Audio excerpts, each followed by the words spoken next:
So I'm embarrassed that I have a career. I talk about things like trust and cooperation, and there should be no demand for my work. But the fact of the matter is there is demand for my work, which means that there's an opportunity. It means that trust and cooperation are not yet standard in our organizations, and yet they should be, and we know that, which is why we're looking for ways to bring those things to our organizations. So I thought I would do something a little different today.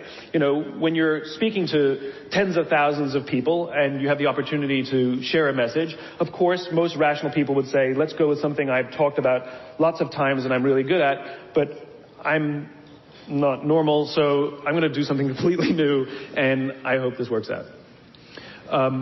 There are two things that I think that great leaders need to have: empathy and perspective. And I think these things are very often forgotten. Leaders are so often so concerned about their status or their position in an organization, they actually forget their real job. And the real job of a leader is not about being in charge, it's about taking care of those in our charge. And I don't think people realize this, and I don't think people train for this. When we're junior, our only responsibility is to be good at our jobs. That's all we really have to do. And some people actually go get advanced educations so that they can be really good at their jobs, accountants or whatever, right? And you show up and you work hard, and the company will give us tons and tons of training how to do our jobs. They'll show us how to use the software. They'll send us away for a few days to get trained in whatever it is that we're doing for the company. And then they expect us to go be good at our jobs. And that's what we do. We work very hard. And if you're good at your job, they'll promote you. And at some point, you'll get promoted to a position where we're now responsible for the people who do the job we used to do, but nobody shows us how to do that. And that's why we get managers and not leaders. Because the reason our managers are micromanaging us is because they actually do know how to do the job better than us. That's what got them promoted. Really what we have to do is go through a transition. Some people make it quickly, some people make it slowly, and unfortunately some people will never make that transition at all.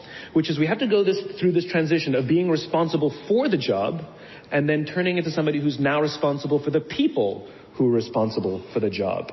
And as I said before, one of the great things that is lacking in most of our companies is that they are not teaching us how to lead. And leadership is a skill like any other. It is a practicable, learnable skill. And it is something that you work on. It's like a muscle. If you practice it all the days, you will get good at it and you will become a strong leader. If you stop practicing, you will become a weak leader. Like parenting, everyone has the capacity to be a parent. Doesn't mean everybody wants to be a parent, and doesn't mean everybody should be a parent. Leadership is the same. We all have the capacity to be a leader. Doesn't mean everybody should be a leader, and it doesn't mean everybody wants to be a leader. And the reason is because it comes at great personal sacrifice. Remember, you're not in charge, you're responsible for those in your charge. That means things like when everything goes right, you have to give away all the credit. And when everything goes wrong, you have to take all the responsibility. That sucks, right? It's things like staying late to show somebody what to do. It's things like when something does actually break, when something goes wrong, instead of yelling and screaming and taking over, you say, try again. When the overwhelming pressures are not on them, the overwhelming pressures are on us. At the end of the day, great leaders are not responsible for the job. They're responsible for the people who are responsible for the job. They're not even responsible for the results. I love talking to CEOs and say, what's your priority? And they put their hands on their hips all proud and they say, my priority is my customer. I'm like, really? You haven't talked to a customer in 15 years.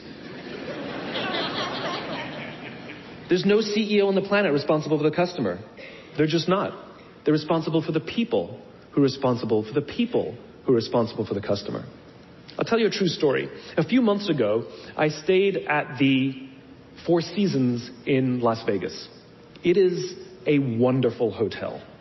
And the reason it's a wonderful hotel is not because of the fancy beds. Any hotel can go and buy a fancy bed. The reason it's a wonderful hotel is because of the people who work there. If you walk past somebody at the Four Seasons and they say hello to you, you get the feeling that they actually wanted to say hello to you. It's not that somebody told them that you have to say hello to all the customers, say hello to all the guests, right? You actually feel that they care. Now, in their lobby, they have a coffee stand. And one afternoon, I went to buy a cup of coffee, and there was a barista by the name of Noah who was serving me. Noah was fantastic. He was friendly and fun, and he was engaging with me, and I had so much fun buying a cup of coffee, I actually think I gave 100% tip, right? He was wonderful. So as is my nature, I asked Noah, do you like your job? And without skipping a beat, Noah says, I love my job. And so I followed up. I said, what is it that the Four Seasons is doing that would make you say to me, I love my job? And without skipping a beat, Noah said, throughout the day, managers will walk past me and ask me how I'm doing, if there's anything that I need to do my job better. He said, not just my manager, any manager. And then he said something magical. He says, I also work at Caesar's Palace. And at Caesar's Palace, the managers are trying to make sure we're doing everything right. They catch us when we do things wrong. He says, when I go to work there, I like to keep my head under the radar and just get through the day so I can get my paycheck. He says, here at the Four Seasons, I feel I can be myself. Same person, entirely a different experience from the customer who will engage with Noah. So we in leadership are always criticizing the people. We're always saying, we've got to get the right people on the bus. I've got to fill my team. I've got to get the right people. But the reality is, it's not the people. It's the leadership. If we create the right environment, we will get people like Noah at the Four Seasons. If we create the wrong environment, we will get people like Noah at Caesar's Palace. It's not the people.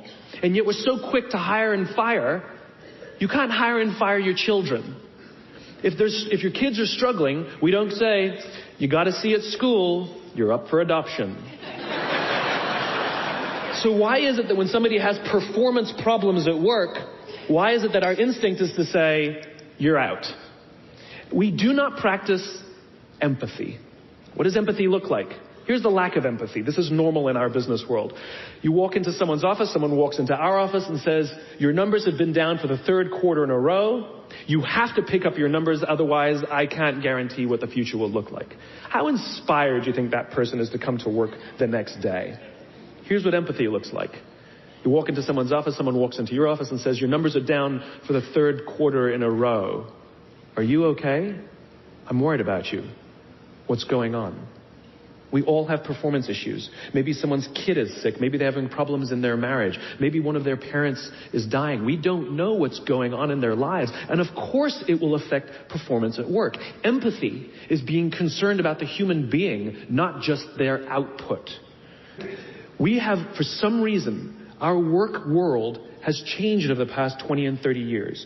We are suffering the side effects of business theories left over from the 80s and 90s. And they are bad for people, and they are bad for business. Let me give you an example. The concept of shareholder supremacy was a theory proposed in the late 1970s. It was popularized in the 80s and 90s. It is now standard form today. You talk to any public company and you ask them their priority and they say maximize shareholder value. Really? That's like a coach prioritizing the needs of the fans over the needs of the players. How are you going to build a winning team with that model? But that's normal today. We don't even perceive it as broken or damaged or wrong or outdated. Remember, the 80s and 90s were boom years with relative peace and a kinder, gentler Cold War. Nobody was practicing hiding under their desks in school anymore. We are no longer in those times. These are no longer boom years. These are no longer peaceful times, and those models cannot work today. Here's another one. Mass layoffs. Using someone's livelihood to balance the books. Right? It's so normal in America today that we don't even understand how broken and how damaging it is, not only to human beings, but to business. You know, companies talk about how they want to build trust and cooperation and they announce a round of layoffs. Do you know the quickest way to destroy trust and destroy cooperation in a business, literally in one day? Lay people off. And everyone gets scared. Right? Can you imagine sending someone home to say, honey, I can no longer provide for our family because the company missed its arbitrary projections this year? And forget about the people who lost their job. Think about the people who kept their jobs. Because every single decision a company makes is a piece of communication. And the company has just communicated to everybody else, this is not a meritocracy.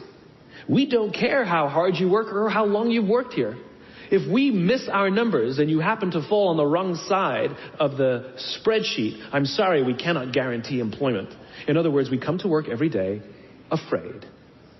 And we're asking our youngest generation to work in environments where how would any of us ever stand up and admit, I made a mistake? We're constantly being told, you have to be vulnerable. Leaders are vulnerable. What does that even mean? It doesn't mean you walk around crying, I'm vulnerable, right? No, what vulnerability means is you create an environment in which someone feels safe enough to raise their hand and said, I don't know what I'm doing. You've given me a job and I haven't been trained to do it. I need help. I made a mistake. I screwed something up. I'm scared. I'm worried. All of these things no one would ever admit inside a company because it puts a target on your head in case there's another round. And so we keep it to ourselves. And how can a company ever do well if nobody's ever willing to admit they made a mistake, that's scared, or they don't know what they're doing? And so we've literally created cultures in which every single day everybody comes to work and lies, hides, and fakes. And we're asking our youngest generation to work and succeed and find themselves and build their confidence and overcome their addiction to technology and build strong relationships at work. We're asking them to do this, and these are the environments we've created. We keep saying to them, you're the future leaders. We're the leaders now. We're in control. What are we doing? This is what empathy means. It means if there's an entire generation struggling, maybe it's not them. It's like, the only thing that the common factor in all my failed relationships? Me. Same thing. Well, we just can't get the right performance out of our people. Maybe it's you. Right? It's not a generation. It's not them. They're not difficult or hard to understand. They're human beings like the rest of us, trying to find their way, trying to work in a place where they feel that someone cares about them as a human being. By the way, that's what we all want. In other words, it's not even generational. It's all of us. This is the practice of empathy. That if we're struggling to communicate to someone, if we're struggling to help someone be at their natural best, I'm tired of people saying to me, how do I get the best out of my people? Really? That's what you want? They're like a towel, you just wring them. How can I get the most out of them? No, how do I help my people be at their natural best? Right? We're not asking these questions. We are not practicing empathy. We have to start by practicing empathy and relate to what they may be going through. And it will profoundly change the decisions we make. It will profoundly change the way we see the world. Someone's driving to work. You're driving to work. And someone wants to cut into your lane. What do? Do you pull your car up, or do you let them in? Most of us pull our cars up and go like this. You wait your turn. Now let's practice empathy. I don't know. Maybe they've been out of work for 6 months. Maybe they had trouble getting the kids out to school this morning, and now they're running late for a really important interview, and they just have to get to this interview, and they're going to cut into our lane. Or maybe they're just a bastard. I don't know. But that's the point. We don't know. We don't know. And the practice of empathy will say, I'll let them in, and I'll arrive to work 1 car length late. Right? We don't always have to be right. We don't always have to be in charge. We don't always have to be the one who succeeds. It's not about winning or losing. And that's where I go to the second point. After empathy comes perspective, where it's not about winning or losing. In game theory, there are 2 kinds of games. There are finite games and there are infinite games. And this is how you're going to change your perspective. Right? A finite game is defined as known players, fixed rules, and an agreed upon objective. Baseball, for example. We know the rules, we all agree to the rules, and whoever has more runs at the end of 9 innings is the winner, and the game is over. No one ever says, if we can just play 2 more innings, I know we can come back. Doesn't work that way. The game is over, right? That's a finite game. Then you have an infinite game. Infinite games are defined as known and unknown players. The rules are changeable, And the objective is to keep the game in play, to perpetuate the game. When you pit a finite player versus a finite player, the system is stable. Baseball is stable, right? When you pit an infinite player versus an infinite player, the system is also stable. Like the Cold War, for example. Because there cannot be a winner and a loser. There are no winners and losers in an infinite game, right? It doesn't exist. And because there are no winners or losers, what ends up happening in the infinite contest is players drop out when they run out of the will or the resources to play. But there's no winners or losers. Problems arise when you pit a finite player versus an infinite player. Because a finite player is playing to win, and an infinite player is playing to keep the game going. Right? This is what happened to us in Vietnam. We were playing to win, and the Vietnamese were fighting for their lives. We were the ones who got stuck in quagmire. This is the Soviet Union and Afghanistan. They were trying to beat the Mujahideen, and the Mujahideen would fight for as long as is necessary. Quagmire. Now let's look at business. The game of business has pre-existed or has existed long before every single company that exists on this planet today. And it will outlast every single company that exists on this planet today. There's no winning the game of business. And the reason is because we haven't agreed to the rules. I get such a kick out of this. You realize how many companies actually don't know the game they're in. Right? Listen to the language that the companies use. We're trying to beat our competition. We're trying to be number one. Did you know that we were ranked number one? Look at the listing. Based on what criteria? Revenues, profits, market share, square footage, number of employees. Based on what time frame? A quarter, a year, 5 years, 10 years, 20 years, 50 years, 100 years? I haven't agreed to those standards. How can you declare yourself the winner? How can you declare yourself number one when no one else in the game has agreed to the rules? It's arbitrary. There is no winning because there's no end. In other words, companies are playing finite games. Listen to their language. They're trying to beat their competition. What does that even mean? It's the leaders in the companies that understand the game that they're in and organize their resources and their decision making around the infinite contest that outlast and frustrate their competition. All the companies that we refer to as the exceptions, Southwest Airlines, Apple Computers, Harley Davidson, they're the exception. No, they're playing the infinite contest. They frustrate their competition, is what happens. That's what happens, because they're not playing to win. Jim Senegal, the founder of Costco, which is the only real company that gives Walmart a run for its money, he says public companies are looking to succeed for the quarter. He says, we're looking for the next 50 years. You can hear him. He's playing the infinite contest. I spoke at a leadership summit for Microsoft. I also spoke at a leadership summit for Apple.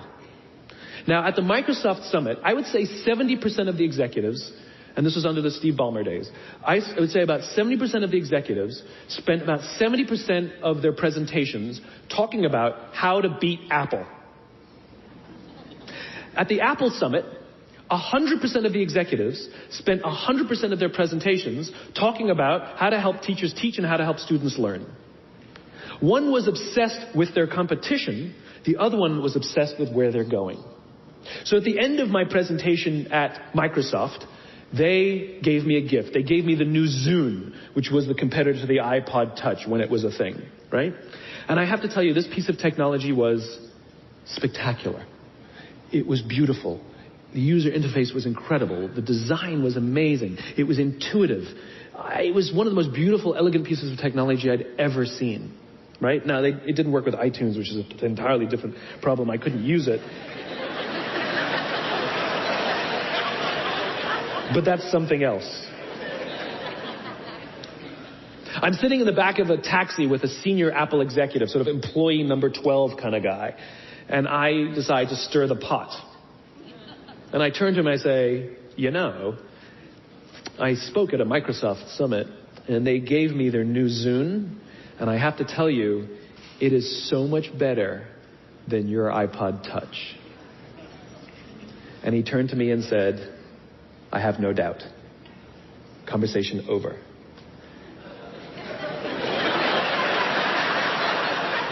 Because the infinite player isn't playing to be number one every day with every product. They're playing to outlast the competition. If I had said to Microsoft, oh, I've got the new iPod Touch, it's so much better than your new Zune, they would say, can we see it? What does it do? We have to see it. Because one is obsessed with their competition, the other is obsessed with why they do what they do, the other is obsessed with where they're going. And the reason Apple frustrates their competition is because secretly, they're not even competing against them. They're competing against themselves. And they understand that sometimes you're a little bit ahead, and sometimes you're a little bit behind. And sometimes your product is better, and sometimes you're not. But if you wake up every single morning and compete against yourself, how do I make our products better than they were yesterday? How do I take care of our customers better than we did yesterday? How do we advance our cause more efficiently, more productively than we did yesterday? How do we find new solutions to advance our calling, our cause, our purpose, our belief, our why every single day? What you'll find is over time, you will probably be ahead more often. Those who play the infinite game understand it's not about the battle, it's about the war. And they don't play to win every day. And they frustrate their competition until their competition drops out of the game. Every single bankruptcy, almost every merger and acquisition is basically a company saying we no longer have the will or the resources to continue to play, and we have no choice to either drop out of the game or merge our resources with another player so that we can stay in the game. That's what that is. And if you think about the number of bankruptcies and mergers and acquisitions, it's kind of proof that most companies don't even know the game they're in. You want to be a great leader, start with empathy. You want to be a great leader, change your perspective and play the game you're actually playing.